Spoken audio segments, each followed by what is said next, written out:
Alright, so I think we can go ahead with this. Just see how it rolls for a bit. Should be fine. Should be plenty fine, honestly. It should be fine.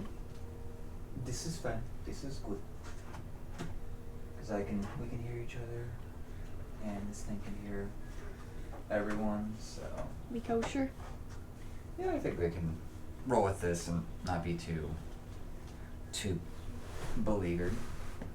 Actually, I want to put my feet up. I will move this chair. Bless. Bless us, O Lord, for these bounties that we are about to receive.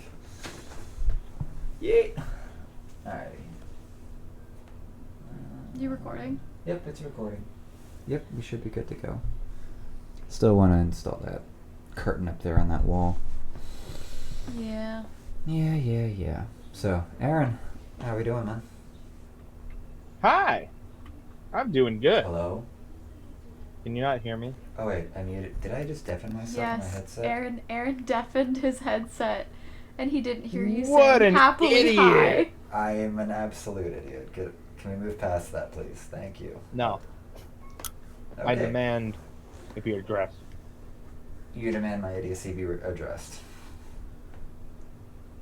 So, we have a kilt. Does that count? That's idiocy is not defined by kilt ownership. No, he said it needed to be addressed. Yes. Kilt count. I demand kilt.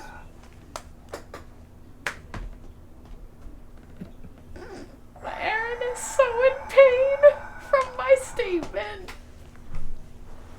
I hate you. I hate you a lot. Ooh, does it hurt? Does it sting? A bit. Hanging out here with bad jokes, McGee over here.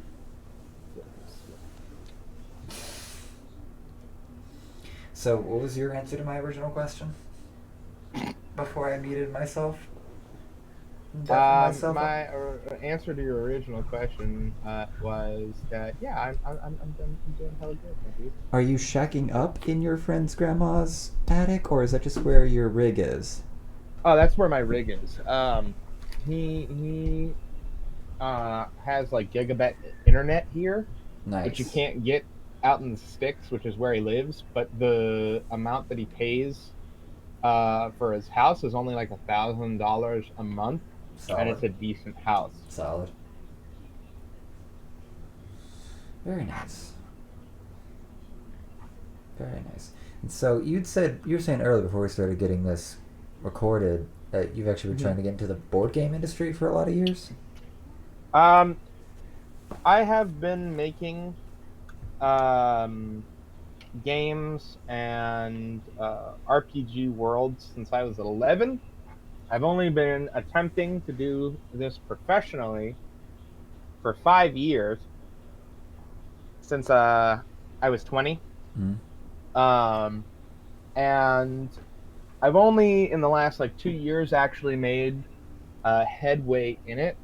So those of you listening who have long-term goals, keep in mind it's long-term. Don't give up because it's not going fast enough.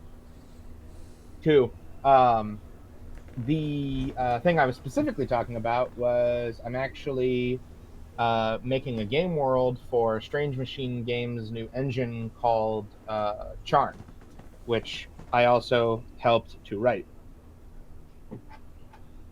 Okay, what's the basis for that game? It's actually really simple. It's a D26 system, 1d20, 1d6. Okay. And the game is so easy to learn that you can read the core rule book and create a character for it within 30 minutes. And then after that, making a character is literally like a 5-minute thing, unless you're one of those people who takes forever to make characters, which, I mean, that's not a, that's not a game thing, that's a you thing. Yeah, personal problems. Personal problems indeed. So is this like a character you're just taking to the game and play from there? Or does this have like a D&D vibe to it? It is a role-playing game, Okay. but I would say that it does not have a D&D vibe in that it is very different from Dungeons and Dragons. Most of the time, I would say that Dungeons and Dragons is what a lot of the tabletop industry refers to as a combat simulator, Mm-hmm. where most of the abilities and effects are all based around the idea that you are fighting something. Mm-hmm. Um, whereas this game is more abstract. It's not a combat simulator. It's just you make a character and then you try and play that within the confines of whatever setting that you're involved with.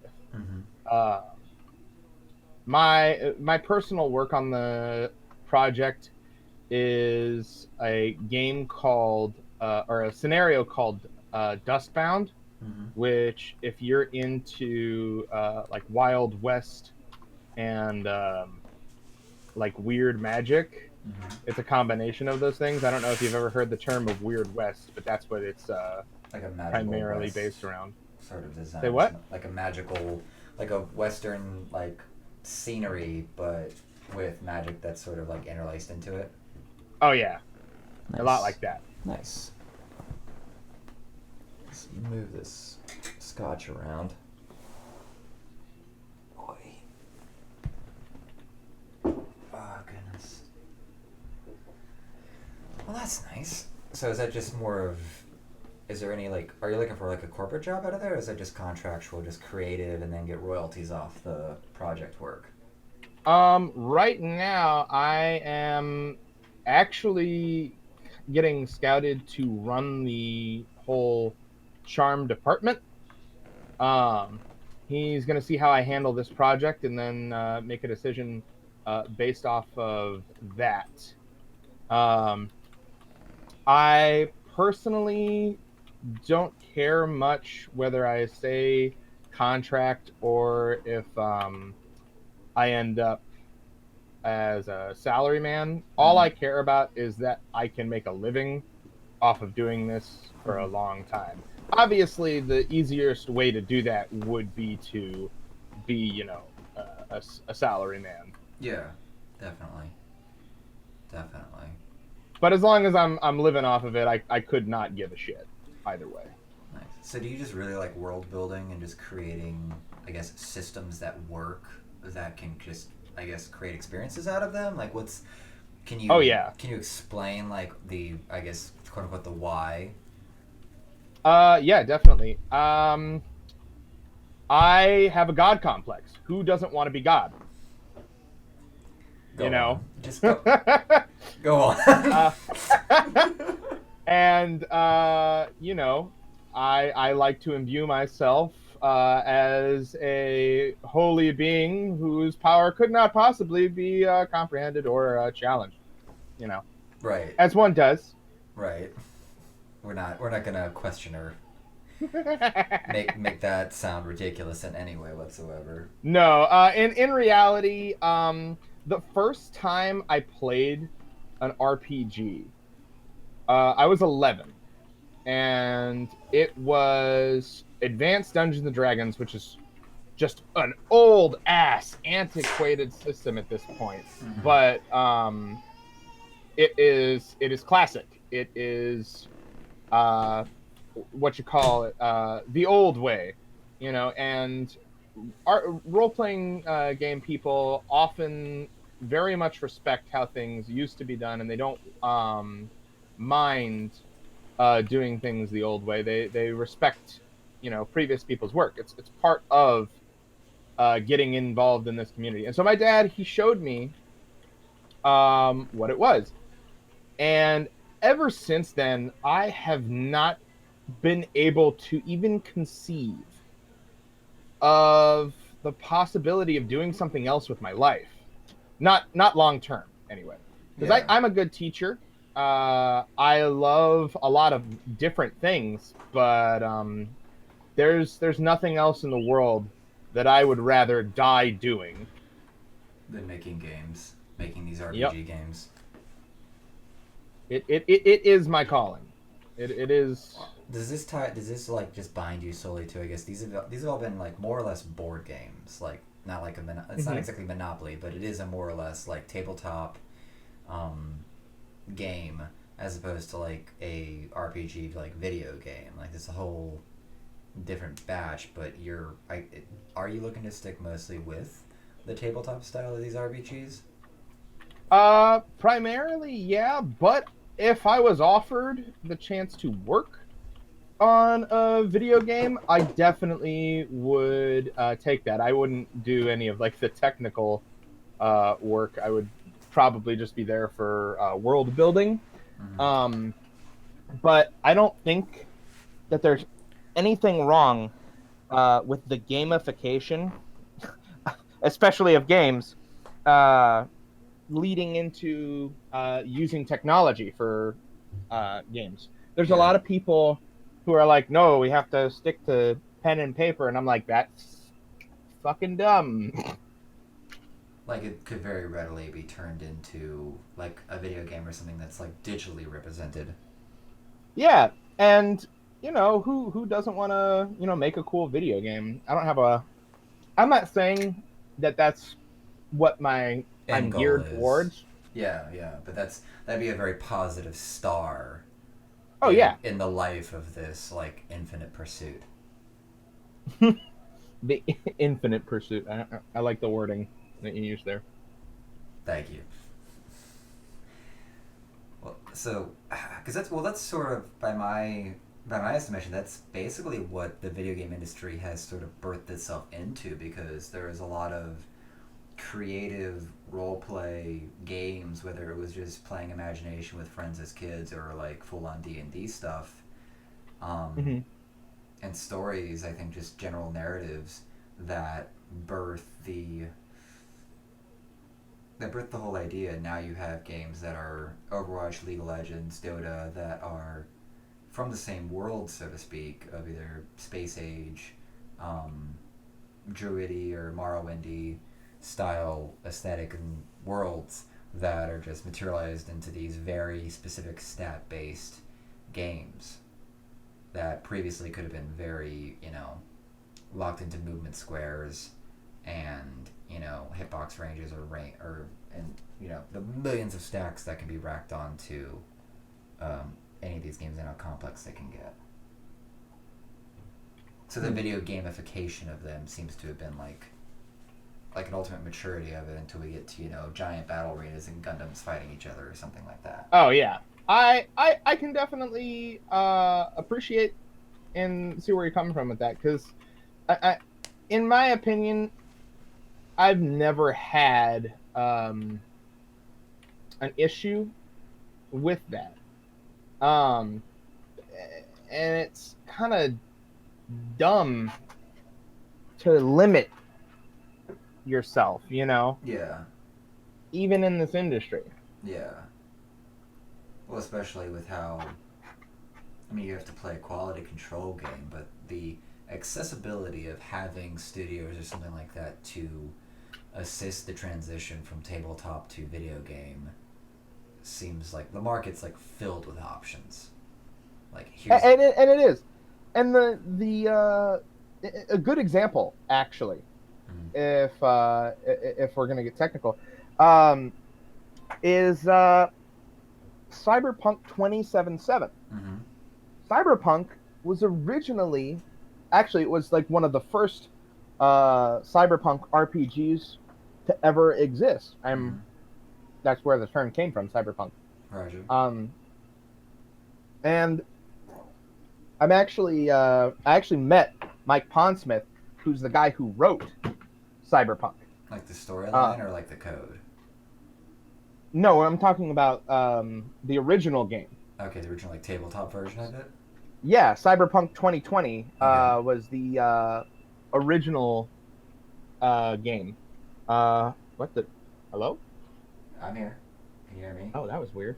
Yeah. Okay. Yeah. Cyberpunk 2020 was the original game, and he wrote it. And then CD Projekt Red, the guys who made the Witcher series, they came to him and said, "Hey, we have an idea for a Cyberpunk game, and we want your help on it. And he Yeah. was like, oh, hell yeah, that's amazing. And he's kind of a smart guy. And the funny thing is, you know, he made a game about tech, and now he's getting involved in tech. Like you But do. he's kind of trailblazing the the process of what you call it, opening up RPGs for Like the video game industry. tabletop Yeah, tabletop RPGs. RPGs Yeah. for the video game industry. Yeah. Trying to keep. I know nothing, so I'm trying to help those that also know nothing. Well, I mean, like, there's, like, yachts, like, even the traditional board games, like Yahtzee and Monopoly and Sorry, have been video gamed. Because I used to have them on Game Boy. Yeah, they've been video gamed in that they've been directly translated. But I think, because there's either a direct translation, like the Yahtzee example, or there is a taking a lot of the mechanics and simplifying it down. Because like in like a D&D combat situation, you have to deliberately make moves to move across the battlefield. When you transition that over to like Overwatch, and you would obviously apply way more chance or something like that. You are exchanging the option to make that movement across the map. It's just that it's happening in real time, so there is, while at the highest level there is a very distinct discipline and understanding of making very deliberate actions every second of the battlefield.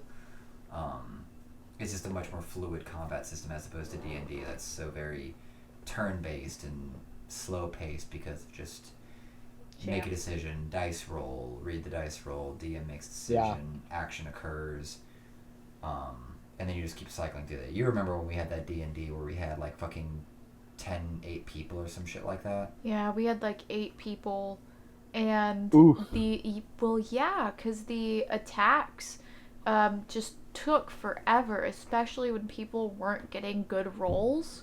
Yeah. It was just like, okay, we've been at this trying to kill the same boss for 45 minutes. Yeah, but I also knew I was going to be the one to kill him. I just knew it. And I did. And I was like, yeah. And now I don't get it. I cannot recommend that many people in that kind of game. Oh no, it's painful. Yeah, it's just there's too much already going on to have that much. Yeah. Well, and then the DM goes through like having like 4 or 5 enemies and just running through that as well. And this was also, I think, Josh's first time DMing. And so I thought it was. Maybe like on an online. I felt like it was his first time DMing. Like he said that. Like this isn't even like I have never played a full campaign or anything. So my judgment call is like, whew. But it was like the first time for Melanie, myself, Tom playing D&D in any capacity. No, it wasn't. How much did you play a lot of D&D before? Because we just did a little bit with Lee before. I did with Lee. I did it with 2 other groups. Mm-hmm. So I had like this. Josh was like the 4th group that I've played with. Okay. Well, either way, the pacing could have gotten a lot better if there was much more A familiarity. smaller group. But you're still hanging out with 8 people trying to make it happen. Yeah, and I mean, if you're doing that primarily just to hang out with friends, I mean, I guess that's fine. For me, though, the largest group number I've ever run with was 12 people at one time, and I was a lot younger at the time, and I thought that the more the merrier. Wrong and now. I realized I'm a fucking idiot. So don't do that, kids. If you're new to D&D, that's definitely not a thing you want to do. Speak, honey. Am I registering? Hello? Yeah, you're registering. Okay. It Hi. just looks like the cord is coming out. No, you should be square. You should be square. There's like a little black ring there. Once the XLR meets the base of the mic. Like a little gap. Yeah, there's a gap between. Yeah, a little gap. You're fine. It's registering me at the same height than you. Hello, hello. Yeah, same height. You're good. Okay. Hello, hello. Oh, you're more than fine. You're the easy one in this whole batch. I had to lower your decibels by like Negative I 3.3. am super easy. You are Thank so loud. You're hanging out in the yellow range right now, so you. I'm probably still gonna have to like lower your volume in post, just so you're not peaking hard on. Do you want me to lower my volume on Discord? Um, we'll be fine right now. I want to get to the point where I've familiarized myself to where I can do all this stuff during the stream or on the mixer, so I don't have to do anything in post. Or at least know that, like have that intuitive vibe to where I can like look at the mixer on at least the online ones, and Yeah, I know what you're talking about. and then get more familiar with the actual physical mixer, and kind of register who speaks loud. Like when me and Tyler were doing like the unknown interview, like in hindsight now, I would have like gone to the mixer and dropped you by like an eighth or a fifth or a quarter on just your level, and you probably would have still been just fine, because like if I remember listening to a little bit of the audio recording after we finished recording, you were peaking quite frequently, and I think I listened to it later and you're peaking quite frequently, like, oh, pain, it's all on one audio track, cannot Sorry. fix, he's such a loud bastard that breaks camera lenses.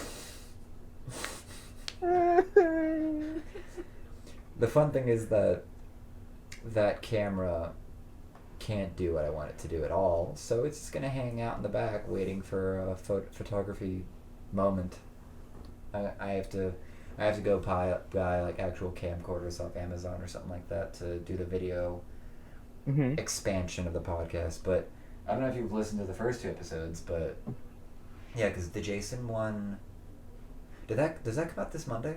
Yeah. Yeah, it comes out this Monday. The second beta JHP episode comes out this Monday, where it's just me, Melanie, and my longtime best friend Jason. And have you watched any Letterkenny? Letterkenny. What? Let's put it this way. Me and Jason have been friends since like 8th grade. So there's a certain amount of like best broing that's like. Oh. Melanie's told me, as someone that was in the podcast but basically an audience member, is like that was all chaos. There was no focus. It was a train wreck. It was a perpetual train wreck because it's nothing but him and I just kind of going back and forth on just bantering through bullshit. Like you don't know if we're in a bit or we're having a serious discussion about the topic. I mean, that doesn't sound bad to me. So we'll see what Monday holds for reactions or anything like that. But yeah, It was more a train wreck because it just went back and forth all over the place. Yeah, it's a good time. I was okay with it. I was like, no, need to play around with this bullshit. Because I'm even like on sort of the vibe of like, no, I'm just gonna put it out. I'm just gonna roll with it, build up as cash gets put aside and everything. Because now I know how to set this up, and the good news is that there's nothing actually wrong with my PC so far outside of what happened to it. Nice. Like, because I told you the new PC came in, but it was the glass panel was shattered. No, you didn't tell me that. Yeah. Oh, this is a whole fucking story. I'm pretty sure I don't think I've said it too much on the podcast yet. So Kevin, my man, up in like Virginia area or Baltimore, something like that. He went ahead and built it. I sent him the money or whatnot, and he got the general vibe and of what I'm looking for. So great build and everything, but UPS, and they're kind of fucking us over on this. They apparently dropped it in shipping, and so the whole... Oh, those motherfuckers. Basically, and with photos, they're saying that I didn't contact them or some bullshit, or they can't reach me. And it's like, fucker, it took me 2 days to get the time to just reply to your email, so you can get this fuckery out of here. That's horrific. But so the whole glass panel shatters, just in a billion pieces. Like, I pick up the box, and I hear crinkle, crankle, and I'm pulling the chassis out of the box, and it's just dangly, just bits everywhere. And so I spend the better part of like an hour or 2 hours with a vacuum just pulling out every little bit and piece. I think you spent almost 3 hours. Basically, me and the vacuum and the computer got to know each other very well, and I had to take the whole fucker apart more or less to check there was no little granules for like heat to melt glass into sand and fuck shit up, which we think happened with the front panel. So now all I have is my motherboard stuff until I can figure out how to buy the front panel to reattach inside the chassis to the motherboard. Right. The video card is bent. Like there's this 1 degree angle bend that you can see. Like it's just so obviously that it dropped because the video card normally would just be straight out with its anchor and nailed and like screwed to the back end of the chassis. No, the thing's just like got this slant down, like it's just the slow rolling hill down of the pebble. So, but everything's playing just fine, and I've figured it's out. Fine. Everything's fine. Well, like, I need to ask Kevin, but I do have a backup video card in the old desktop, but I have no idea if it's compatible with the motherboard. Right. So, right now things are working, and I wasn't even mad. I was just happy that after 6 years of waiting on this basically like dreamed upon computer that it's finally here. That's good, man. Because I've been trying to get this computer since like 2013, and like literally left a computer with my best friend Monty, and then that was taking forever. Put money into it, and then the thing got stolen out of his house, like a whole break-in and shit. And then like I connect up with Kevin, and he's from our Discord where we play Overwatch and stuff with people. And then I just worked with him, and he's thinking way far out ahead than I or anyone else that I've worked with has thought of in terms of like video process, like literally having another computer unit just to video process all the live streaming cameras. Right. And then just server stuff. So like I'm just sort of, I have someone that I can literally have a constant relationship with of just here's what I'm looking at, or what's sort of the next step that I need to think about, or things that I don't know to like worry about. Like the things that you know. You always need that guy who knows the things that you don't know. Yeah. So like I got that guy for my IT jazz, and I do have one reference for like audio, but even so there's like 3 pieces of like $200 equipment that I've bought for audio equipment. That was like I bought the mixer on like impulse. And that's actually turned out to be everything I need. But I also bought like this multi-amp thing because it was listed on like a Joe Rogan webpage for like what they use at that podcast. And then I found out I didn't need that at all since I already had the mixer, which had Phantom built into it. But then I also bought like an interface so I could like fix something else, like figure out how to get it from like the mixer to like the PC. Right. Some bullshit like that. And then it wouldn't work at all. Like even my audio guy that's studying like audio engineering, like at Full Sail, couldn't figure out why it wasn't working. And then I literally come home or something like that. I get the right like I get it from composite to like 3.5 mil, and it works just fine. So like I've literally bought and returned like $500 to $600 worth of audio equipment to Amazon. Like brought it in. Fucking investment. I got most of the money back. Probably cost me like $50 in terms of return costs and everything. So, but otherwise, like we have 4 mics, a 5th one in storage. I don't know if you met Evan, but he's gonna get me a 5th mic arm. 5th mic arm, because no, the headset mic works fine. But yeah, the whole podcast is pretty much set up there in that in the office. I think we showed you where all the liquor was. Mm-hmm. Yeah, it's all set. We're live and good to go. So it's pretty awesome and exciting. It is exciting. Yeah. So. Well, I'm glad you're getting traction with that.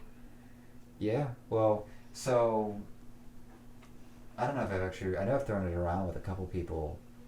In real life, I don't know if I've thrown it on the podcast yet, but what I'm gonna do is it's not gonna be as big of a launch party as I know I could or should for like a small business venture or for like a book release. Mm-hmm. But what we're gonna do with the October annual on the 5th is that we're gonna actually run a perpetual live stream starting around probably like 6 or 7. Right. And just run it till like we're going to bed. And so what we're going to probably put in terms of like a sign on the door for the office is enter only at the top of the hour or something like that. Just we need to figure out a system to where people can come into the podcast, but they're like sort of locked into sitting down for like 30 minutes to an hour, probably more like 30 or something like that, and they just hang out and talk shit, and then like an alarm goes off and they leave. All right. So that there's like this perpetual rotation of like, you know, 2 to 4 people in the room just feeding the stream throughout the whole party.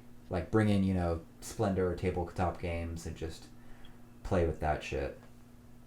That sounds fun as fuck, man. Because, well, here's the fun thing. Did I ever give you the layout for the October annual that looks like for this year?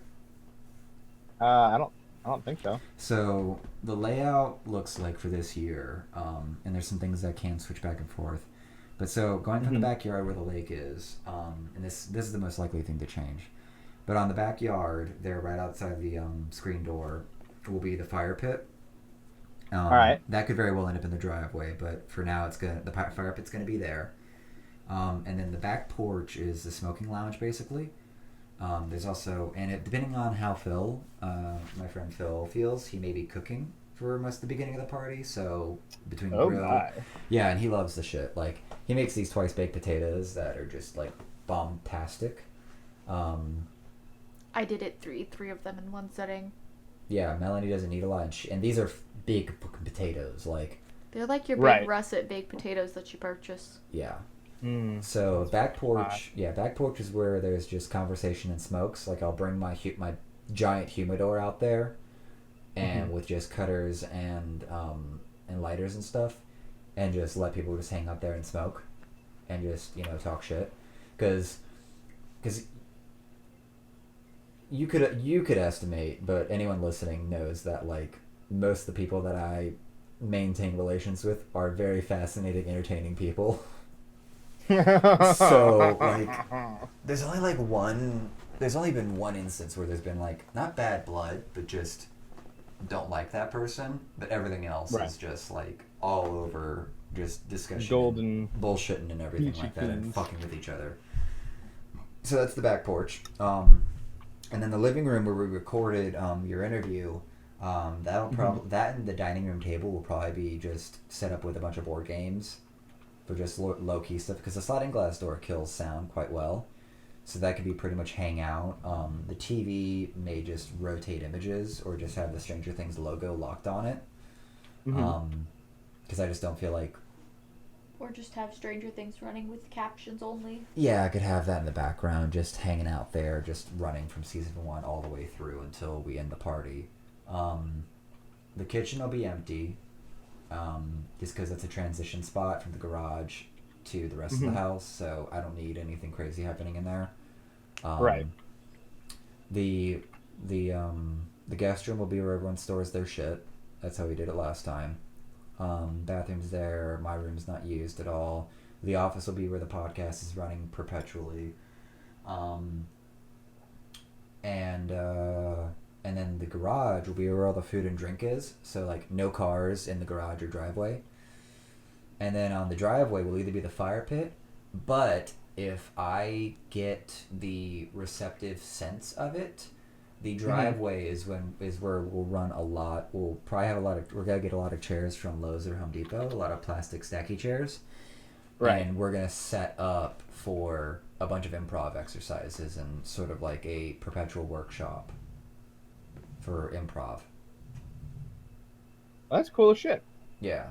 Like if I can get the right vibe for it, because I wanted to do that right after we did our SAC classes, our 2 levels of SAC.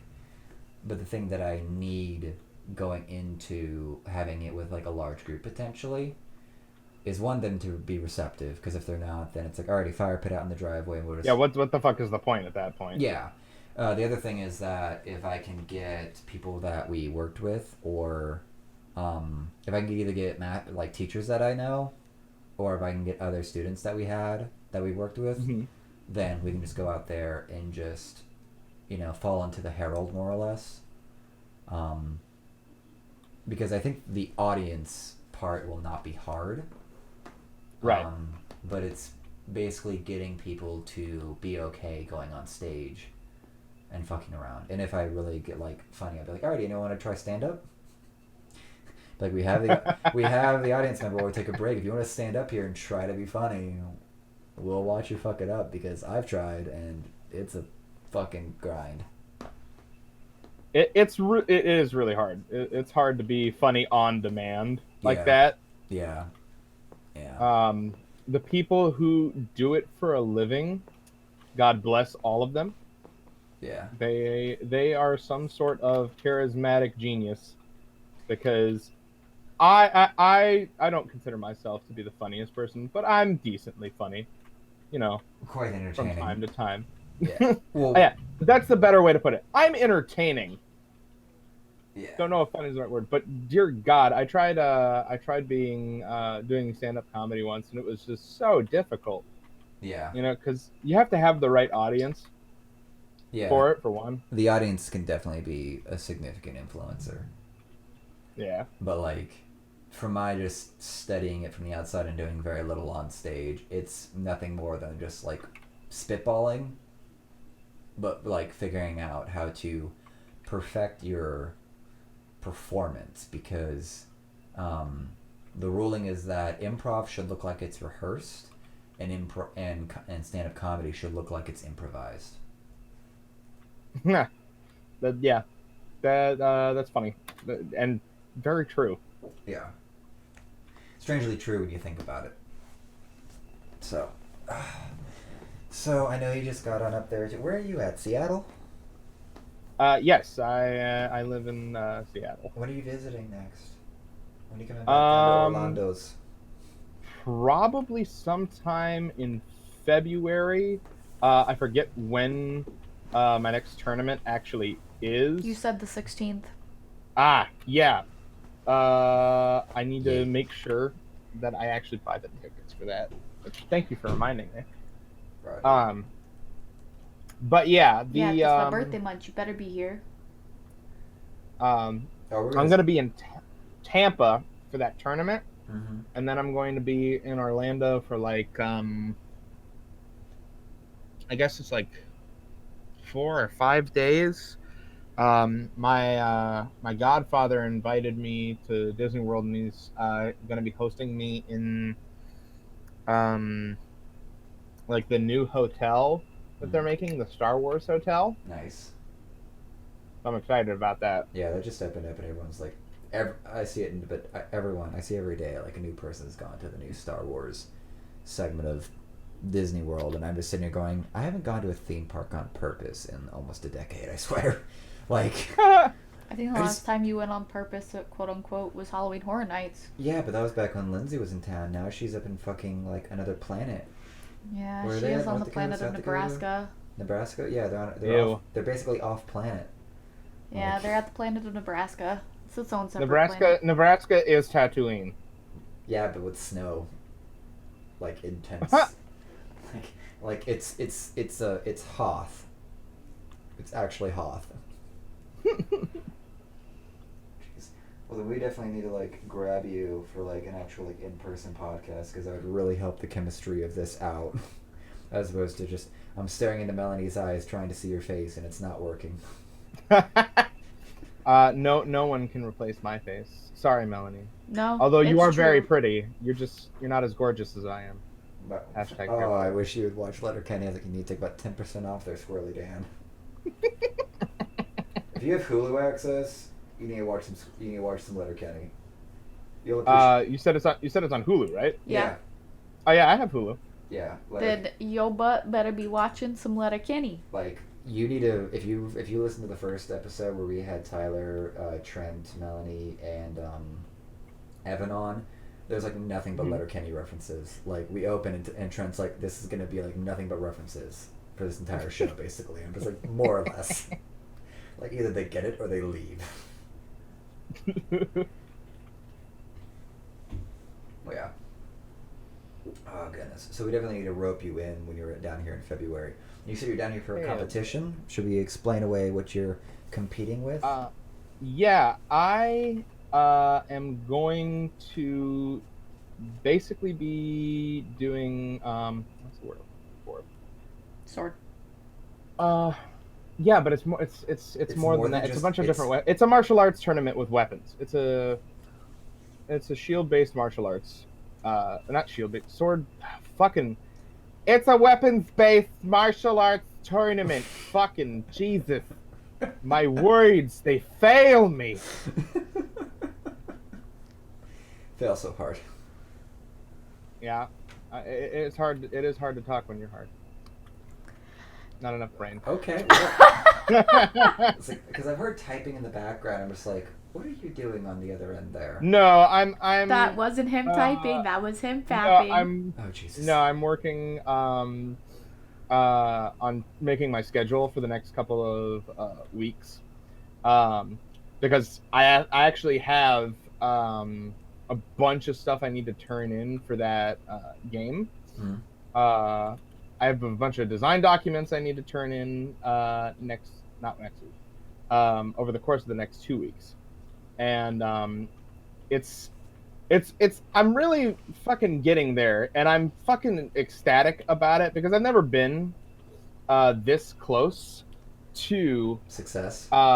Dignity. Success before. Yeah, dignity is a word I would definitely use. I've never ever been this close to dignity. It's a strange smell. I don't get it. It tastes funny. I don't like it. Self-respect is mixed in it. I don't know about this. Tastes like your chicken from Bok Bok Beef. Oh gosh. Oh man. If I have the camcorders together and everything by February, you, me, and Tyler are just gonna get aprons on. Oh yeah. Just like get a green Gonna screen. write that shit up. Just like use the freaking Bok Beef, baby. Oh jeez, that'll be the best little. I don't care how bad it comes out. Like that's the funniest thing we've come up with. That's the best original content we've done, basically. Like. Oh man, I want Tyler here for when you tell that story about where Bok Bok Beef comes from. Well, you see, Oh Jesus. when a man chicken and the girl chicken love each other very much. The God. That's cream corn. Is that the story you were asking about? That's not the story I was asking about, but I think that. Oh, sorry. Are you though? No, I didn't think so. I'm never sorry. I am who I am. You're only sorry when you make a legitimate damage. Indeed, that's true. It's like you weren't sorry for wanting to beat the shit out of Aaron. Oh, we were at the hotel and I was hiding behind the chair. Oh yeah, no, I'm never sorry about that. That goddamn bullshit. Oh. Oh, that goddamn. You were hiding behind that fucking chair for like what, 20 minutes? Basically. Like my bot, like you know how there's that lock someone's legs perfectly and just sit them on a pole, mm-hmm. and eventually they'll die from just muscle cramps and their body just tearing itself apart, trying to like, yeah. I was starting to like, oh, this is not good. I need to change position. This is death. So, I feel it. for those of you that are unaware, You want to play this story out? yes. Go ahead. So, I spent half of Aaron. it behind a chair, so. Oh God, both of you are called Aaron. Fuck. What was it we Sword had? Aaron. You can refer to me as Sword Aaron. No. We had Aaron you changed Prime. my name at that party. You changed my name at that birthday party we had. Yeah, I did. I don't remember what exactly it was that You just gave me last name. You just called me Solomon, I think. Yeah, that's right. Okay, there we Okay. go. So Right. it's Aaron and Solomon. Okay, Yeah. so Solomon was out in the living room while Aaron was going and taking a poop. But the door was open. And No. So, like, The door was closed. The fan was on. was And it? then Solomon sat there and said, "So are these the herping people?" I was making No, the LARPing people. The LARPing, yes. Yeah, like, so, because Tyler, the director for Unknown Plumber, had mentioned when we were building a list for gathering extras for Unknown Plumber, he's like, I got this LARPing crew or whatnot. And so while just Aaron happened to be off taking a shit, I was there with the rest of the people that were there and Tyler. And I was like, is this the LARPing crew you mentioned or something like that before? Just a very general, innocent inquiry of like, Is this the people that you mentioned? Because I did not know or HEMA? HEMA. HEMA. HEMA. Yeah. I didn't know HEMA was the proper. As I'm gritting my teeth, listening to you fuck up every word. I'm so glad you're on the other coast, far away from me, because when this happens. Aaron comes, like, flying out of the bathroom, essentially. The fuck did you just call me? More or less. Like, you're in there taking a shit, raging, which I think helped. And I'm just like, well, fuck this. And I just died behind, like, this chair in the corner of the living room of the hotel room. Meanwhile, there is Tyler, Melanie, the other female that was there, Andrew, George, and, like, the one big guy, the one taller kid that was there. So there's, like, 6 other people just in the living room. And Aaron's just, like, raging in the bathroom. He's like, I'm gonna go kill you, Solomon! And I'm just like, well, this has been my time. I'm gonna go hide because I am fully aware that I can only outrun him. And that's all I got. It's very true. So you can hide. Well, I hide behind this big armchair that's, like, snugged into the corner of the room, and I have to basically, like, box myself. Like, I'm the boxcar child behind this goddamn chair, hiding from an angry warrior who knows how to use a sword to kill a man, like, in a professional sense. I think in that scenario, though, I was much more like a water buffalo because I was drunk. Yes, you were ready to charge. How many of those ciders? You had, I want to say you had almost 10 of them. Yeah, I had 10 ciders in the course of an hour and a half.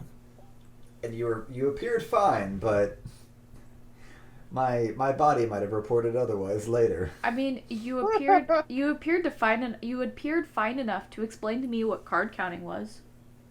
Yeah, I mean, that's not hard though. I had to do that while I was drunk in Vegas because, I mean, most of the time you're drunk in Vegas anyway. Word. So I go and dive behind this armchair that's, like, it's a very solid armchair. There's no, like, thin legs or anything. Like, you can hide a body back there, especially, like, a 6-foot, 150-pound body. So I'm just snuggled back there, and, like, one of his friends, Tyler plays, Tyler, you can sit in this chair if you want. Come on, sit in this No, chair, Aaron. Before even that, he comes raging out, and they, like, left the door open. Like, they went and opened the door. Yeah, they opened the door to make it sound like Aaron had run out of the room. Yeah, to, like, play that. And Aaron's like, no, wait. And then Tyler's like, no, just sit in this chair and wait for him or whatnot. So me and Aaron basically have about, like, 4 inches of padding in between my back and his rage. And he's just sitting there, just fuming. What a great fucking descriptor. My back and his rage. Because my head's just, like, hunched over into the corner of the room, just, like, praying to every god I can think of, including Betty White herself. Just God bless Betty White. And he's just, like, going the fuck off on, like, how technically wrong I was and the mad disrespect that is, like, the difference between LARPers and their just bullshittery versus, like, HEMA people and their professional, like, ancient, like, discipline. 15th century manuscripts. Basically. Yes, yes. So it's like getting educated on medieval mythology from an angry man. It's like an episode of Drunk History, but deadlier. Oh, Jesus. I'm just thinking about putting you on Queer Eye. You're just like the angry, unfashionable one. Not because you don't know how to, like, dress up, but you know just how to be angry, and you just, like, make the hairdresser nervous. And the only one that can, like, match you is Please. He and Jonathan would get along so well. In normal world, yes, but, like, I'm talking angry Aaron. I'm not talking, like, normal Aaron. Normal Aaron is a gem of a human being. Angry Aaron will level your house, rebuild it, and level it again just to show you maximum disrespect, and then shit in your mailbox. Like, that's angry Aaron. My level of Bree is too high. You do not have enough badges to train angry Aaron. Aren't you? Didn't you say, like, right before you were moving? It's like, when we were driving you to Tampa that night, it's like, hopefully I can, like, go up and meet a moose and like, tame it or let me ride it. Yeah. Or like, get in a fight with a moose and somehow come out alive. Like, forget winning, just come out alive. Yeah, no. So, for context, people listening, the the North American moose, is probably one of the most violent creatures Isn't it in a... the whole. Would you say it's the hippo of the North America? Yes, that's. Thank you, Nailed it. thank you. That is a beautiful fucking analogy. For that- It is the hippo of North America. Now, keep in mind that moose can also dive 20 feet in water to eat seaweed. That's right. So if you're swimming and you see a moose, it'll still fuck you up underwater. Moose, to be fair, moose are also like 10 to 12 feet tall easily. Mm-hmm. So it's not And like they they're have diving a that far. yeah, and they have a 7-foot wide wingspan, and I'm referring to their antlers. I was about to like, Um, wait, they can fly now? Where did this... Oh, God. Canadian healthcare, damn it. so my main hope is that I do get to meet one at some point and survive. If I make friends with a moose, I swear to God, I will ride it all around the U.S. just to prove a point that I befriended a moose. The funny thing is, I actually saw. Well, there's a deer that lives in Eatonville with its child. Florida And I've Eatonville? been about. Say what? Florida Eatonville? No, Seattle Eatonville Oh, so Neil... No or Washington Eatonville. Okay, so no Zoro Neil Hurston background, but is it poor and broke? Eatonville, yeah. Why are I'm they- pretty sure that. Why are all Eatonvilles poor and broke? What's this bullshit? Because they're eating too I'm much. sure that's a requirement. Oh, God. For something to be called Eatonville, it has to be poor and broke. We wish to incorporate this land area. It's full of poor, broke, and happens to be black people. What should we name it? It must be named Eatonville. Yeah, because they're eating all the time. That's the worst thing ever, and you're damn wrong because you know they're broke on their asses with only welfare food. Hello, could I get some Slim Jims with these WIC cards? Thank you. So I go out to see the deer, and it lets me get within like 20 feet of it. And the kid, the baby deer, every step he takes, it's like he's strutting or trying to make a statement, because it's just like, Move, bitch! and I'm just like, you fucking go, baby deer. You fucking I'm go. remembering Markiplier's cow video. Move, bitch! Exactly. But whatever noise a deer makes. Yeah, something like that. Like a constipated horse. Yeah, Yeah, honestly, they kind of do sound like that. I kind Not of... even gonna. This is where I want to be able to, like, figure out how to get the... Oh, that'd be weird. Oh, that's weird. Oh, that's interesting. What? I want to be able to get the audio for, like, if we just Mhm. look up on YouTube the audio for, like, the sound a deer makes, and just, like, be able to play that and hear that on the podcast. Because I do... No, it's your fucking puke. It's fucking your I'm about to puke sound God. bullshit. She cringed.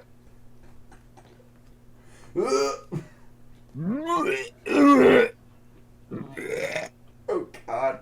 That one sounded wet. Hey, that one was moist. The humidity is too high. You know, the funny thing about that is I don't have to worry about humidity anymore. I'm a free man. Yeah, how is your hair now that there's no humidity fucking with your locks? It is goddamn glorious every day. Is that the sound?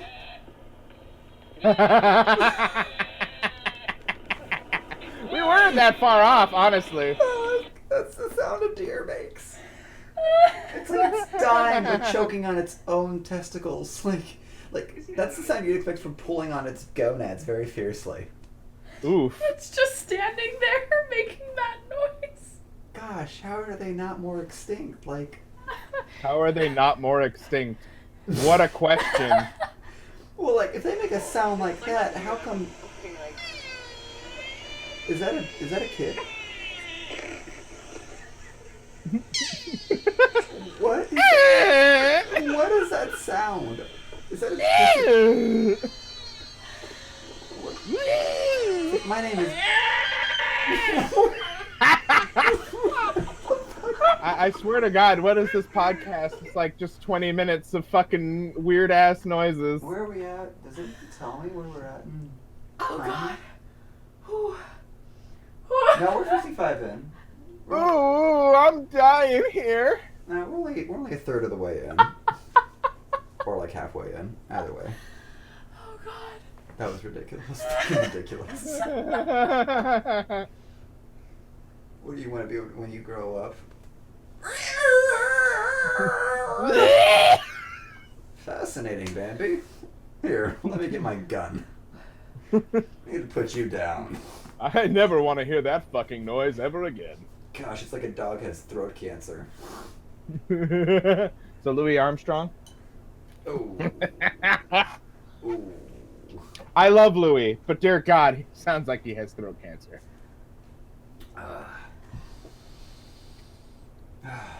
Good stuff.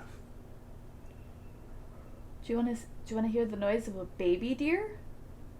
Oh gosh. Yeah. Oh, it's gonna peak.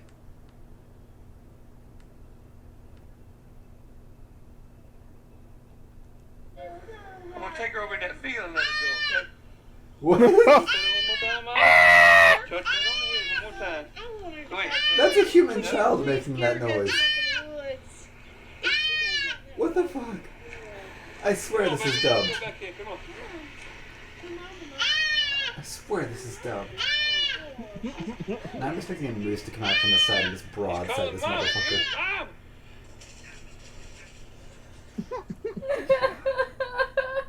It sounds like a human child. Gosh. I need to cook that steak. I've been hungry for that steak for like 2 days now and I haven't cooked it yet. We got a porterhouse. That sounds tasty. I've had a porterhouse marinating now for a day in my fridge. Okay, wait. This is the sound. That's Aaron. That's Aaron and Deerfold. That's a moose. But that's a yep. That's a moose. So that's the sound you will encounter when you try and ride a moose. That's the mating call you should Fuck react yeah. to. That's the mating It's call. like my people need me. Oh, I found my partner. I'm coming, Daddy. Jesus.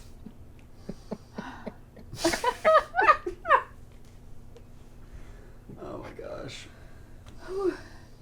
So you're coming. Ooh, woo. Spaghetti already. Are you saying you've gotten soft because you've already come that fast? Yeah, sure. Let's go with that. Okay, I'm just trying to figure out spaghetti already, or is spaghetti referring to just dispensing some literature? I'm gonna dispense some literature all over your what back. was it? Foxtrot Uniform Charlie Kilo? Put the you know what in the you know where. Do you know that song, Aaron? Because I think I had to tell Melanie about that song. I don't think I've ever heard of that song. Yeah, it's from Bloodhound Gang, I believe. Foxtrot Uniform Charlie Kilo. Oh. It's nothing but sexual innuendos. Yeah, It's you quite told me catchy. about that one. Because I was showing you something. Yeah, from the them. Discovery Channel. Yes. You and me, baby, ain't nothing but mammals. So let's. Oh, I love that go song. On Yeah. the Discovery Channel. Yeah, no, this one's like, it's got a very simple tune to it. But yeah, if you should like give it a listen. But like, I wish we could give it a listen now without getting struck. Everyone go look up Foxtrot Uniform Charlie Kilo. By the like Bloodhound Gang. Gang, and just enjoy listening to sex being delivered with you the whole time without the word sex ever happening. I believe. Oh, Yeah. but I want the word sex, honestly. Oh no. It's okay, they imply it so much Where's that you the don't even lyrics? need Actually, it. let me look up the lyrics real quick. Oh, that's good. I I love implication. Foxtrot, Uniform Charlie Kilo. Implied sex is the best sex. Basically. Yeah, opening line. Vulcanize the whoopee stick in the hand wallet. Vulcanize the whoopee stick. Cattle prod the oyster ditch with the lap rocket. Batter dip the cranny axe, ooh la la, in the gut locker. Retrofit the pudding hatch with the boink swatter. That's like the opening lines to that song. What is it? Oh geez, it just have a quick cadence for the chorus too. I wish I knew which instrument is playing it back because it's like a guitar. But yeah, that's a fun song. Oh, how did that stream end? Because I think I went to bed when you were still dealing with the plague and rats erupting out of the ground. Oh fuck, man. Okay, that actually game, no, me and Melanie watched you while we were laying in bed, and then we fell asleep. Yeah. That game is so fucking hard sometimes. You had me stressed watching you, like when you had to give the torch across the bars to the kid. I'm like, oh no, this is where we die. Putting our faith in that child.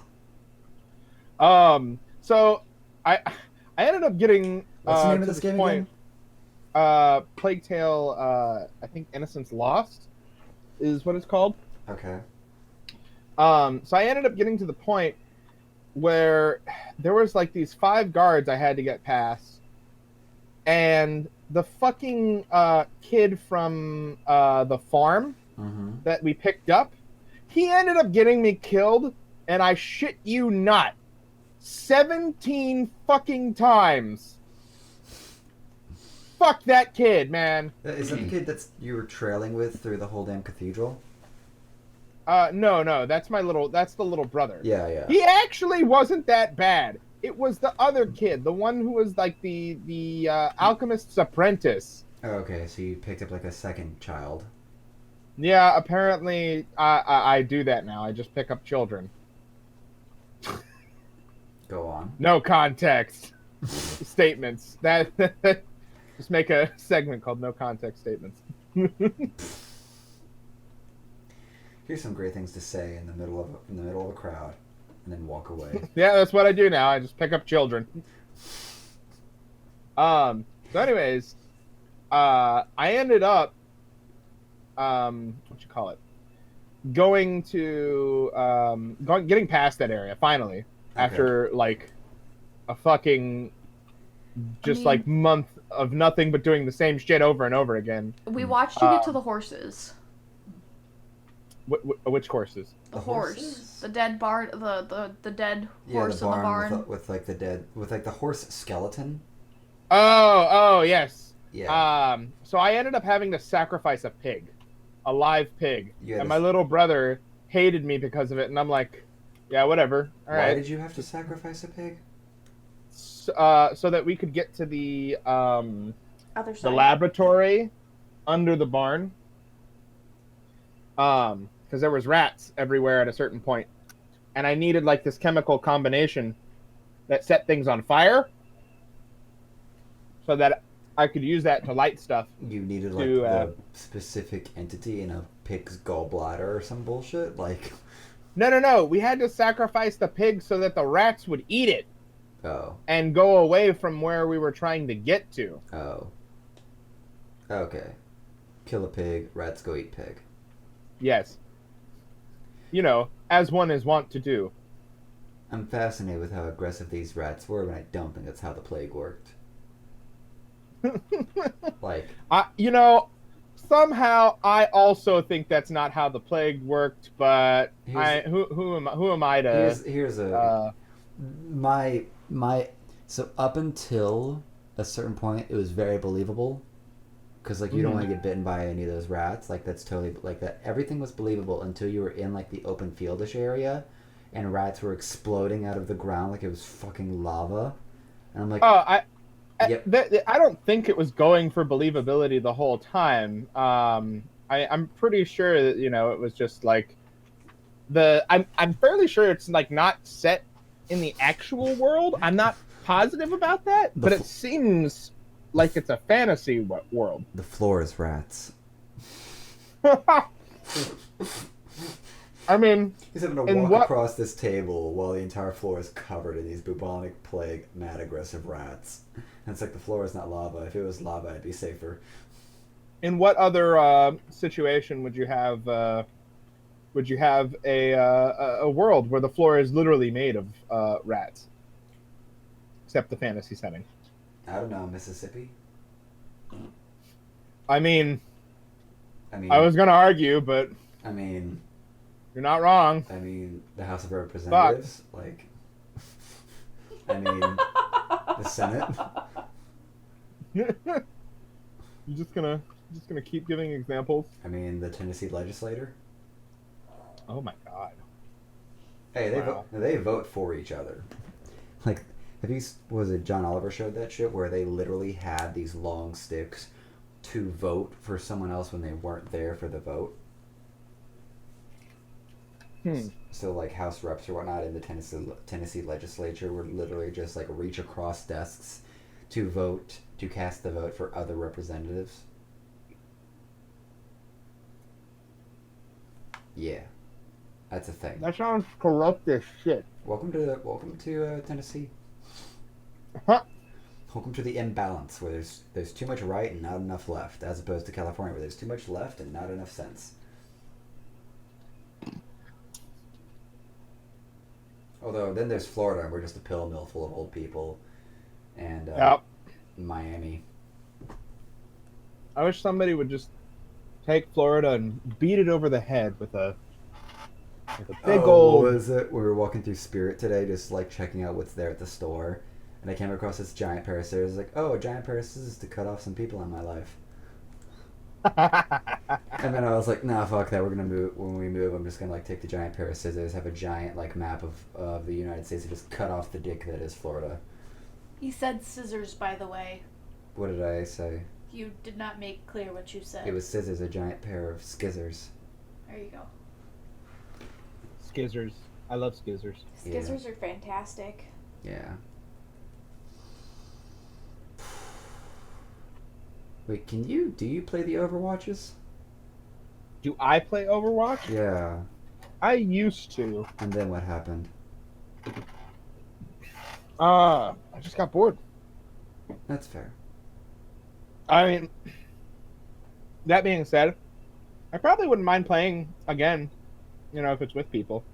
Cool. If I can get you into that other Discord channel, or the other Discord channel where we play with people, it's a very fun group.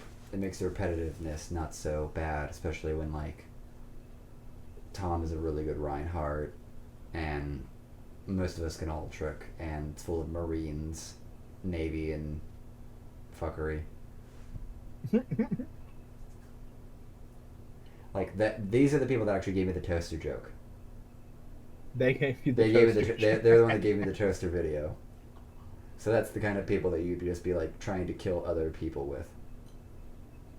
Oh my! Everybody loves a toaster.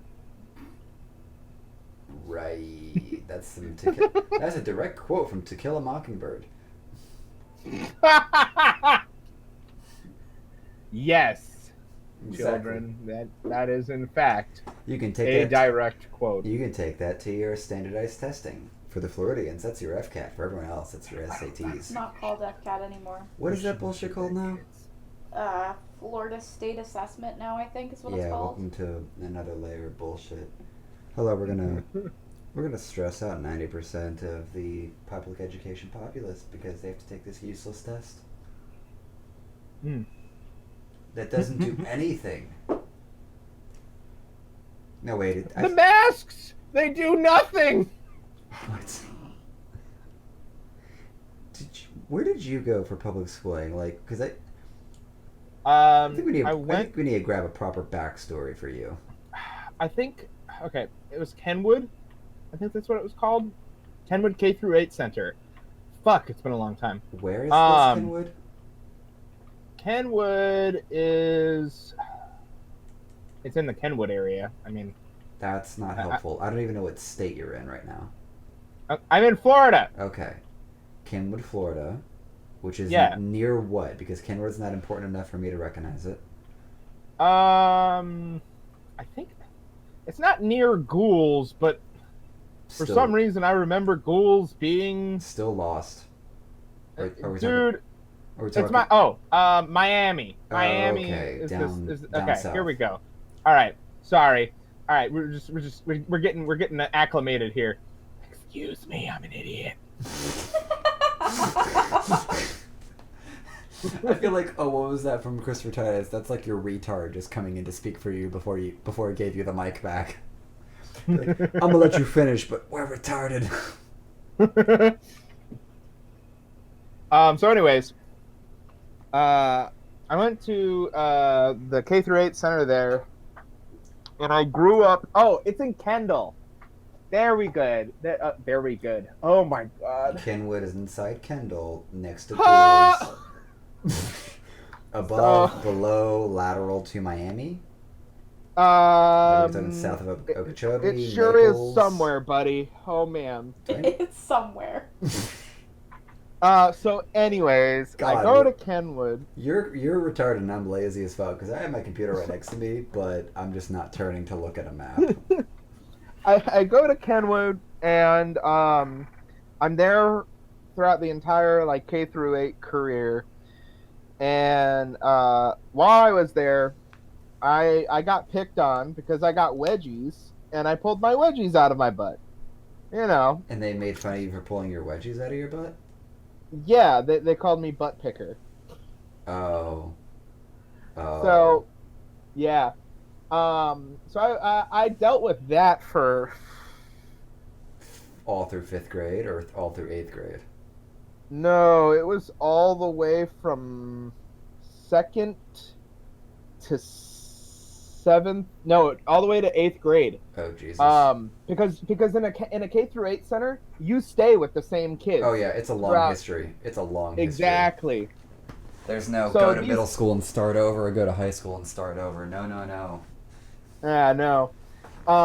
So I go all the way to 8th grade. Fucked up by a wedgie. And I at some point I just get homicidal. I was suicidal for a really like long time. And then I'm like, no, I'm not the problem. It's them. Which I think isn't healthy, but it's healthier. It's one of those where it's like, yeah, you're not going to kill yourself. Oh no, you're going to be on the news. Yeah, that's the difference. Ooh, he's gonna fuck some people up. So anyways. Did you just hurt your ears? No, but I'm trying to remember where he said he went to school. Kenwood? Kendall. Oh, Kenwood. Why am I in Kendall? Oh my god, this is tilting right now. Shut up. So damn it. I go to a children's hospital. Oh shit! It's like southwest of southeast. West. Southwest of Miami. If you go more east from Miami. Is my idiocy affecting everybody now? Yes. It's confusing us. It's not helping. So yeah, it's right there. I go to a children's hospital. For my cuckoo craziness. To pick up some children. No, it's for my health. I go to children's hospital, and they basically sculpted my entire view of the world as it is now, because the counselor at the school was a fucking moron. She just kept using the same fucking line, which literally was, you just gotta let it roll off your back. No! Fuck you! You tell them to stop! What the fuck is wrong with you? Yeah. There's a certain amount of, like, we're just gonna negligently let... We're gonna allow you to want to murder these people. So anyways, I go to the mental care facility at Miami Children's Hospital, and they explain it to me like this. They say, now, obviously, what these people are doing is wrong, and you shouldn't have to deal with it. But you can't control them. You can only control yourself. And here's the thing about people who hurt other people: they're hurt. And I was confused. And at the time, I was I'm still a very sympathetic person. Yeah. I've always been very sympathetic. And they told me it's likely that these people have a horrible home life and that they're being hurt by someone. Yeah. And I never ever thought of it that way. Yeah. And so my anger was replaced with pity for that person. Yeah. Because I had already gotten to the point where I realized I wasn't the problem. Yeah. And it got better from there. I stopped wanting to kill them, and I tried to make friends with some of them. Yeah. And they never responded to that positively, but that was my goal at that point. Yeah.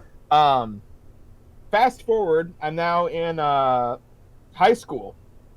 First year of high school. I remember very specifically how I met one of my best friends from high school. I was in a science class, and I saw this cute girl I wanted to ask out. So I say, "Hey, do you want to go see a movie sometime?" And she's like, "Sure, but you have to ask my boyfriend." And I was like, "Oh, okay." And I thought that was a little weird. Quite. So well, it's a little weird that it almost sounds like you're asking out her, and she's like, "Hey, just get permission from my boyfriend to take me out." Like, I'm not sure if that's what you're intending, but it sort of sounds like that. So I ask her what's her boyfriend's name, and she says Gio, and I'm expecting this big dude. I meet the guy. I mean, he's not small, but he's rotund. And he looks completely harmless. And I'm just like, "Are you Gio, like Kristen's boyfriend, Gio?" And he's like, "Yeah." And he didn't realize it at the time, but he's super gay. Just as gay as can be. So she had a super gay boyfriend, and you were basically asking his permission to take his then girlfriend out. That's exactly. Yeah. Right. Okay, so this plot is quite thick. Thick like a dick. Thick as fuck. So anyways, that's how I met him. And we had an English class together. That's how we grew to be friends. And we didn't really care too much for each other at the time. Until we got put together with a third person for a group assignment. And we had to write a paper on, the Greek gods. And this one dude just would not do his fucking work. And so we bonded over mutual hatred, which, if you don't know, is the best way to bond with anyone. Yeah. It's a lifelong friendship, honestly. Bonding over mutual strife. Indeed. And the teacher was so bad at her fucking job, she begged us not to report him because he's been doing so poorly, and we're like, "That's not our job. It's not. Why do we care how he's doing? No, this is dumb, wrong, bad. You're terrible at this." That's not how this works. That's not how any of this works. I go through high school, and I moved to New Orleans for a year, because I didn't feel ready to go to college yet. But for some reason, I felt like I was ready to go teach children. Oh, Jesus. And that's where I did City Year for the year that I was there. I was 18, young, a starlet in the great big city of New Orleans. Oh god. Um, Wait. Is this wait? When did Katrina happen? No. that happened like way before I ever made it to New Orleans. Actually, New Orleans? there's a story that I have in New Orleans that concerns Katrina. Yes. So, anyways, I go to New Orleans. I'm living there for a year. I actually learned carpentry while I was there. I learned how to cook from this old dude named Bubba Brown, which I Solid. now realize is actually a really racist name, but that was his chosen name. So it's one of those where it's Uh, like, well, way to turn it around on him, I guess. exactly. Yeah. And I was able to during one of my off times go to some of the ruins of Katrina. Mm. Which there's just a huge swath of that city that's still empty. Is it still underwater, or is it just all condemned, basically? Oh no, it's just empty. It's all condemned. Wow. So I'm wandering around the ruins of Katrina, and I went spelunking in a couple of houses. Yeah. And in one of the houses, embedded in the wall, I found an axe made with like the shittiest, rustiest, crappy, like metal shop fucking metal. It was I could see the welding seams. It was literally just a piece of triangular metal attached to a thin, long rectangle, and the handle was formed by somebody wrapping around duct tape around the handle. And written on the handle was "Bust Your," an arrow sign pointing outwards because they ran out of space. Fucking head. I found a named weapon in the ruins of Katrina. It's something close to the thing of legends. Indeed. It's something close to it. It's not exactly it, but it's Just real ghetto legends. God damn it. So anyways, Oh shit. What is Frodo's sword called? Sting? Frodo's sword. No, you mean Bilbo's sword. Thank you. Although I guess technically it's also Frodo's sword. Yeah, like Bilbo gave him Sting, and they had Sting till the end. I just finished Return of the King. Like, I know. Sorry. I know what I'm talking about. For my it. boy. So anyways, yeah, like. So I finished my year of service in New Orleans, and then I moved to Tennessee. And I lived with my dad for a while. That didn't turn out so great. I moved back to Miami. I start college in earnest. And then I go to Orlando to go to UCF. Big mistake. And while there, I started practicing swordplay, and then I moved to Seattle. And here I am. So that's a very good geographical representation of who you are and where you came from. Well, okay, so let's run this back. You and I met because we can just run the. You and I met because Tyler Dye, our mutual friend, and the current director for season 3 of Unknown Plumber, he introduced us based on he was having his birthday party basically at your complex. Yes. Because you guys have been roommates previously. Where people get fucked. Say what? You guys had been roommates previously? Oh no, we'd worked on previous projects together. Oh, okay. Which previous projects? Just some of my personal projects. Oh, okay. More than anything else. It was what type of projects? Like YouTube stuff. Oh, okay. Video if production. you've ever heard us talk about Thorigan. Thorigan? Yeah. My space Viking. You have a space Viking character that you had on YouTube. Yes. Okay. but he got trapped in the world of Dark Souls. So there's video game lore in here as well. Yeah, it's weird. Anyways, just a bit. Him and I worked together on that, and we've written scripts together. Mm-hmm. Him and I we're just good friends. We really care about each other, and we appreciate each other's company. Yeah. So, anyways, he was having his birthday party, like you said. Yeah. And I just show up for it because I think he just sent me an invite. I'm like, yeah, I'll show.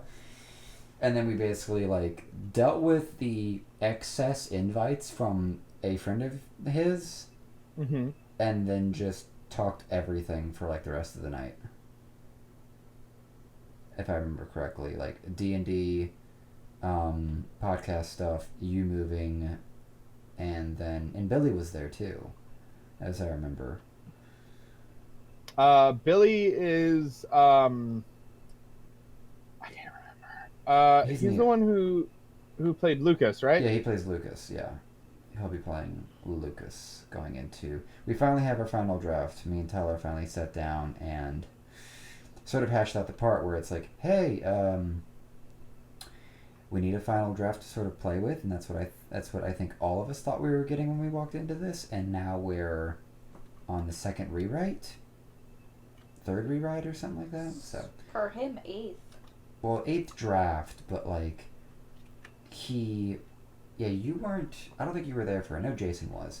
So Tyler actually rewrote the script, and it was nothing like the one that we did when you were doing when you were taking care of Brittany's part. Mm-hmm. It had a way better pace about it for sure. It was much more up and fast, or at least that's how it felt, compared to the first one that we went through. But it had a way different. I guess it had quite a few things that were way better. But it was one of those where like we just done our first table read with you there, and now we're going to our second table read where it's like, all right, we're gonna kind of up the expectation because everyone's familiar, and it's like, oh wait, it's a brand new script. What the fuck? we can't have any expectations. We have to start from scratch more or less on kind of right emotional stuff and how this is gonna feel and work out. And like he'd already done like a shot list, so like yeah, so we fixed that, and I'm very happy that we'll be moving forward on that. And it sounds like Michael's going to be positive on starting back up on the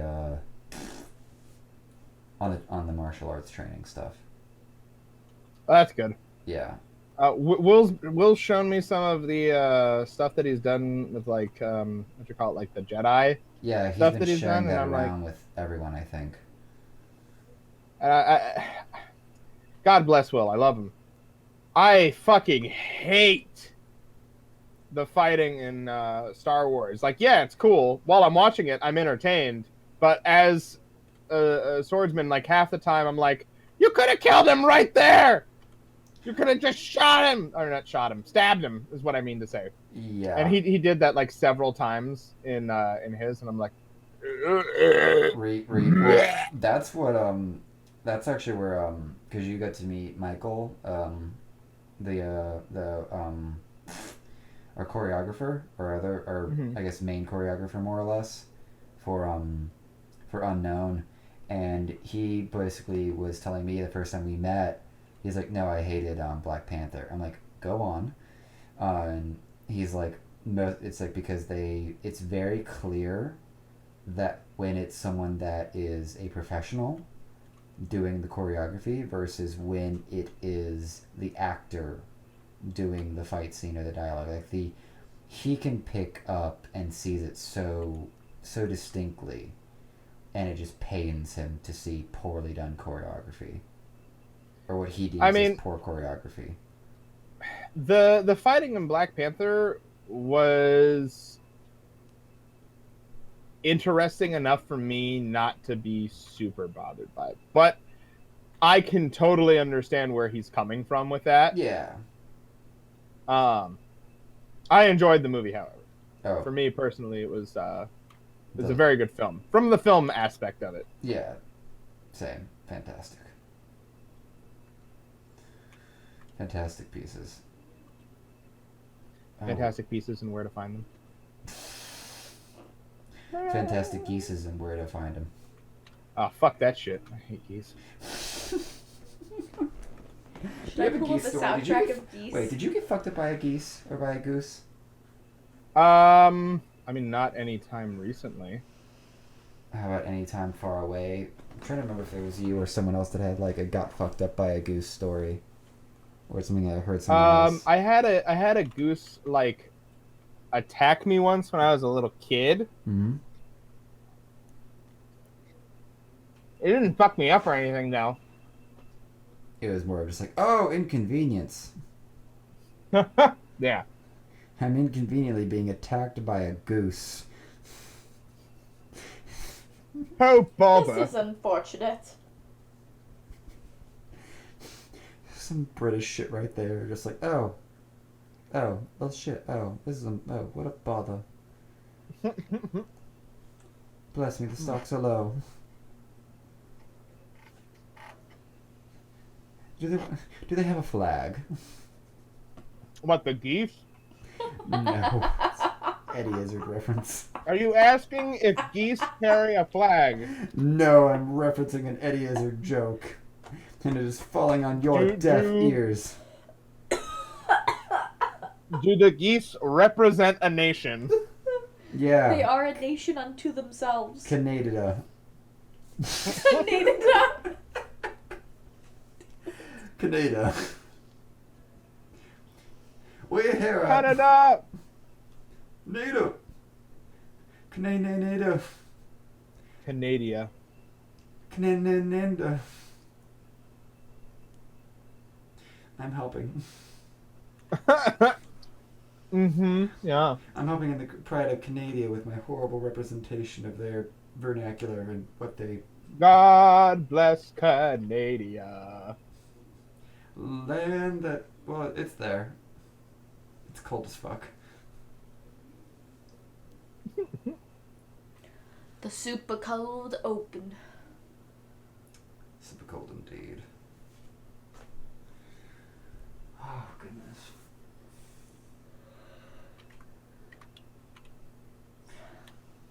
This is also the part where having people sitting down and trying to like make sure they don't have their phones in hand or have other things that they're working on is a really good fucking idea. It's like minimize distraction. Oh Jesus, where is that?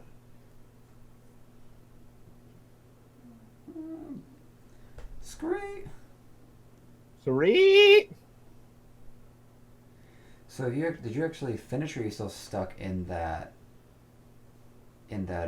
bubonic plague game? Oh, I'm still in it. I don't know how long it is actually. First playthrough. Yeah, this is my first playthrough of the game ever. Yeah. But I hear that like the game itself overall is great. Mm-hmm. But I have such a problem with any game that's based off of Historical events. no. An escort mechanic. Where you have to just deal with. Oh, you have this child. Unless you design the AI for that child or the whoever you're escorting to be smart as shit, it's a bad idea. Yeah. It's like, hey, babysit this. Welcome to your game. It's like, oh. Now, luckily, Could I not? most of the time, it's not a huge issue because I'm holding his hand, Yeah. which means that he does everything that I do. Yeah. He's more. But there the few for times I have to commentary. let him go Oh no. so that I can go do something. He finds the one chicken that's gonna kill all of you. Exactly. Or this is a mechanic in the game. He panics if you're gone for too long. He panics and runs away. No, he panics and starts yelling for you, and Oh. that attracts guards. Like literally, there are guards next to him, and he'll go, "Amicia, come back!" And I'm like, "What the fuck, kid?" Nice. Hello, welcome. No, it's the opposite of nice. What the fuck are you talking about? It's fucking dumb as shit. I was making a general exclamation, not a like a positive evaluation. Not a Thank you. declarative statement, damn it. Definitely not what I was aiming for, but unfortunately here we are, and my bad. I must apologize. I am a shitlord. What do you do all day? Make shitty memes. Oh fuck, you're that guy. I'm a god. Only when you're making your games. We've discussed this already. Very true. Got him. Honestly, I'm super excited about it. I've been. Well, how far away are you from, like, I guess, a launch date or something like that? Oh man. We. For Charm, which is the base engine, Mm-hmm. that should be launching around October. Mm-hmm. I have to talk to the lead designer to see exactly when Mm-hmm. he's going to release it, but it should be around that time. You got a price point? Let's Has see. that been decided? I don't know if there's any departments or anything like that, or if it's just a small business game. Hold on. It's on. The prices are on Kickstarter. I know that. Oh, okay. Because we can, yeah, if you send me that link, we can go ahead and throw that in the YouTube description for this. Let's see. Okay, so $10 will get you a PDF copy of the Charm RPG book. Okay. $40 will get you a PDF and a copy of the Charm RPG on PDF as well. And $60 you get one hardback, one PDF, and 5 sets of 2 Charm dice. Okay. $70 you get 2 hardbacks and 2 PDF copies. You know, one for you and your friend. For Yeah. $85, yeah, what? Nothing. I'm just. Alrighty. Friend joke.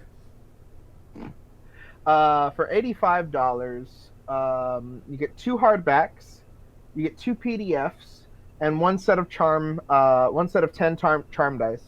And then there's the big one, which is $650. Mm-hmm. You get the hardback, the PDF, and a charm dice, but you also get to create your own scenario for the game. And the game comes with I think it's 6 or 7 scenarios already, Mm-hmm. which half of those I either wrote half of or wrote all of. I either wrote half of it or all of it. Either way, that's mine. And that is a point of contention for me because I had to spend a long time fixing other people's problems. It's like, oh, you made mistakes, and now I need to fix all of this. That or Jeff paid these people to write for him, but they didn't give him what he asked for, because either A, he didn't ask for it the right way, Yeah. or B, he just didn't communicate throughout the process. And so I think that's why he's wanting to hire me, because I'm so adamant about communication with Yeah. him while I'm working on a product. Yeah. And he knows that I would be able to do that better than he does. Solid. Cover his bases, basically. So what? You're basically covering his deficiency. Yes. Which I think is basically what business partnerships are really, about. Yeah. I can agree with that. fortunately lost one of my big ones, and I've been picky for a long time on who to partner with. It's always hard to try and basically like Acquire. reapply that relationship. Yeah.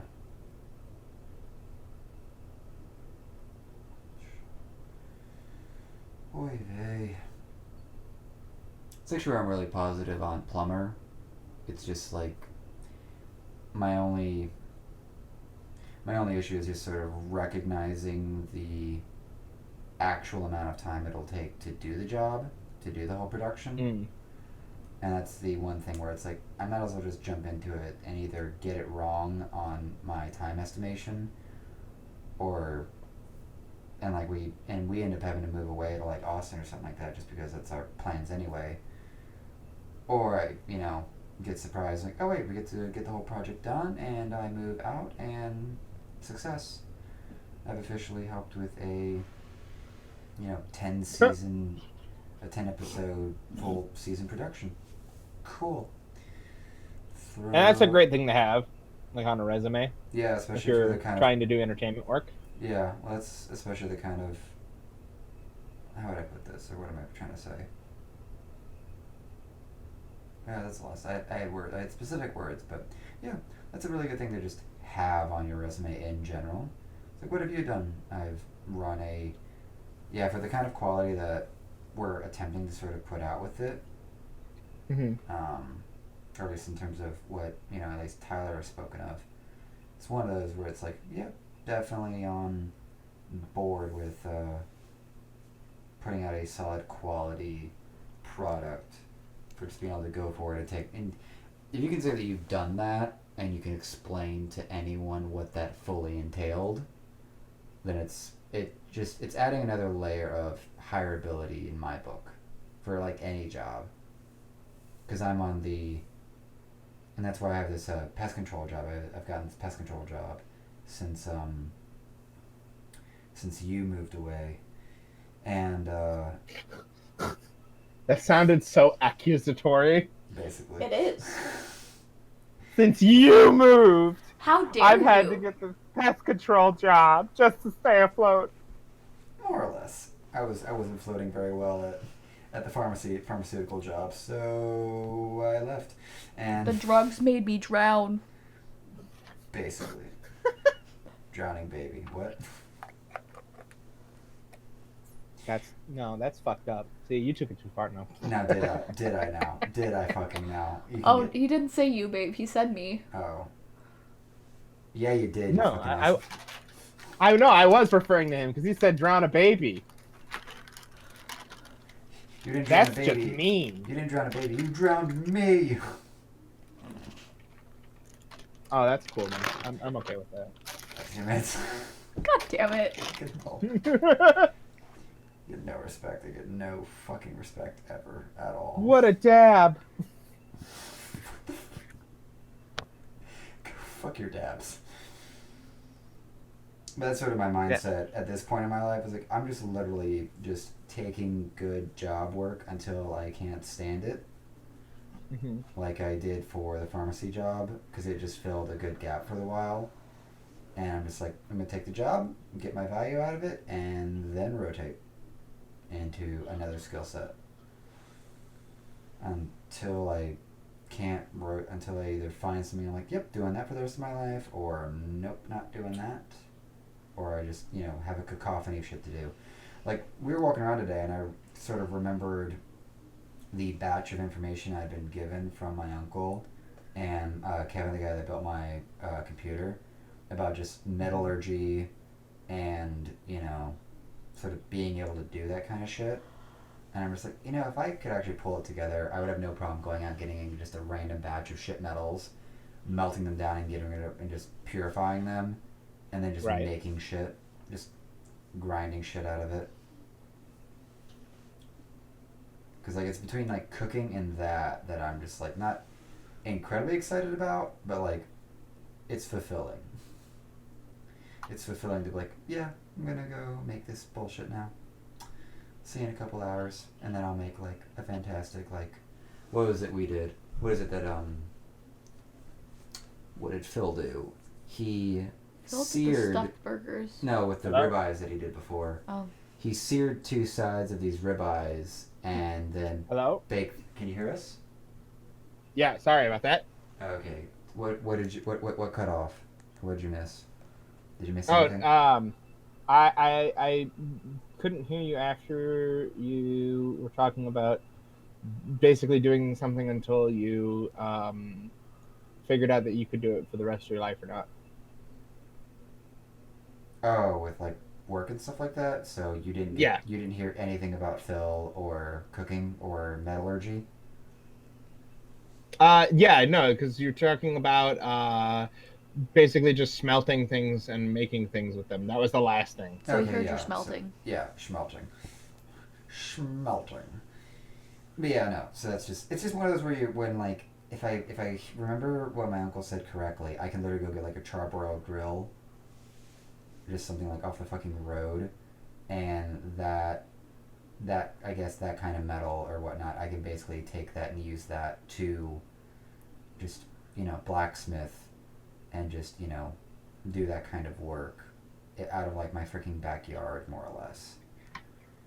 I will pay you to make me a fucking sword. I know you would.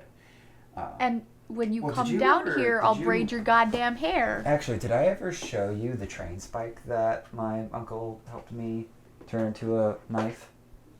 No. Let me send this to you on Facebook right now. So, it's a really easy thing to do. It's not actually an impressive thing to do, but it's really cool and fun. And I'm only missing By like... the way, I will have to go soon. That's okay. There it is. Yeah, we've been here for like an hour and 46. That's fine. Yeah. Oh shit! That's Yeah. cool as fuck. Yeah, so that's a train spike that, like, I think I grounded down the blade first. Because you want to have high carbon, I believe it is. But what you'll do is that you'll put the, obviously the nail head in until it gets hot enough. Or at least till it loses its magnetism naturally, so you can bang it and whatever. And then you'll take it over to a vise and clamp down where the blade is. And there's this tool that latches on, will hook on. Like if you were to run your fingers to where the underneath the head, it latches onto that, and it's got 2 handles out, and then you just twist it. And when it's warm, you can see it when it has the big strokes on the corkscrew, is when it's warm, and then when it cools, it'll have the tighter screws, the tighter corkscrew. Oh, yeah. It'll be tight. Yes, very tight. But so I looked it up, and Airbnb is looking to have like more experiences than just sort of these rental property things. Right. And so I've had it in my head because it's like $1 or something like that, or $2 for like a train spike, and it doesn't need to be the high quality carbon train spike for it to be like a quality blade. Yeah. And so I'm just kind of sitting there, I was like, if I charge someone like $50, I can probably spend 2 hours with them, and they can make that in 2 hours. Fuck yeah, I'd pay $50 to make a fucking knife. If I'm not mistaken, and I'm just like, that's a pretty fun, straightforward sort of prospect, especially like if I had like a whole workshop and everything with like the grind belts and everything, the sanders or whatever. Yeah, It's like, dude. then it's like build a basic forge, get charcoal or whatever's going to hit the right temperature, and then just train spikes, tongs, vise, or the anvil vise. So here you go. There's your bucket of water. There's your train spike. $50. Thank you. Bye. So that's a fun little thing that I think Fuck about. yeah, dude. Well, I also helped him like do from front to back work, except for, let me think. No, we didn't. Did I show you the hatchet that I made from scratch? No, you didn't show me any of these things that I would have very clearly been interested, you fucking cuck. Well, I guess in February you get to see all these things in person. You bitch! So what was it? I got like this thin, long piece of metal out of like his just scrap pile. Took chalk and then got a welder, and just cut out like the entire length of a hatchet. And then I went from 40 grit all the way down, and basically we were gonna make it like this bright blue, but then it got burnt in the oven because it was the powder coat. And so I just grinded down a full fucking hatchet. And now I have this solid piece of metal hatchet with I can't remember, paracord, with a paracord handle. Also, Aaron, it's damn. your fault because you're too distracting. That's the reason why you didn't get to see it. Yeah, the you first came to time. my house, and it was all about you. It wasn't about the things that I haven't made. Listen. Listen, Linda. You're a little bitch. That's all I gotta say about it. I'm a little bitch for not showing you what you wanted to see. Yeah! Which you now realize you wanted to see. Fuck you, Linda! You know what, Aaron? You're a bitch for not sharing that damn video earlier so I could actually do your fucking hair. You're right. I ain't even gonna fight about it. Wait, what are we talking about? Did you share a video of like some hair trickery and yeah. You shared a Viking braid. Norse nodding, basically. It was a Norse nodding, and yes, yeah, you fucked up. Like, the two biggest Norse nerds I know are you and Melanie, and you not like, yeah, you done goofed. Damn, bitch. I done fucked up. I I'm so sorry. Now he's being dramatic. You should be. I'm not being dramatic. I'm just being honest. I'm always dramatic. I am dramatic. I'm drama, bitch. Dramatically honest bitch. Oh, Aaron, I love you. I love me too. God damn it, it's my line. I feel like Pardon me. I feel like this is the three people that when they get a compliment, they just stare the person back and be like, I know, thanks. I love you too. You're amazing. All right, I do have to go now. Though. Alrighty, we'll let you go. Thank you for helping us do this test run. No problem. Bye. Peace. Bye. Bye.